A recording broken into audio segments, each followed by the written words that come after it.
Ассалаумағалейкум, құрметті ағайындар, достар, әріптестер. Міне 6 шілде баршаңызды Астана күнімен құттықтаймыз.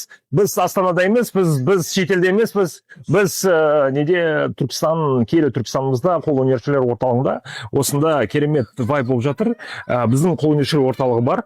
Осында бұрынғы ғасырлық қалада жүргендей біздің қонақтарымыз, осы қала тұрғындары, шетелден келген қонақтар осы жерге келеді. Қарасаңыздар, не деген вайб, фонтан бар. Бұл жерде әр кешке сайын біздің жастарымыз, мектептің жастары, сонымен бірге студенттер келіп, кәдімгі квартирник ұйымдастырып жатырмыз, өлең айтады. Бұл жақта кәдімгі біздің жастарды тартатын бір орталықтың есебі айтуға болады. Сонымен бірге біздің осында қолөнершілер отырады.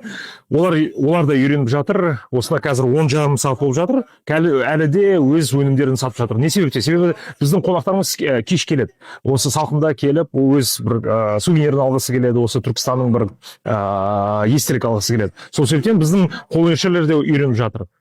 Жастарға мынандай түрлі мороженый бар. Сонымен бірге әрі қарай осында бір дамытып, біздің осы киелі Түркістанымызды бір ерекшелігі, осы Түркістан вайбта келетін үлкен орталық болсын. Бұл қолөнершілер орталығы тек қана қолөнершілер сататын біздің сувенирлер емес, осындай түрлі қонақтар келіп, өз демалысын суретке түссін, жастар келіп өлең айтсын. Сондай бір үлкен вайбты көздеп отырмыз. Бұл тек қана бастама. Күндеріңізге сәттілік, аман болыңыздар. Мереке құтты болсын.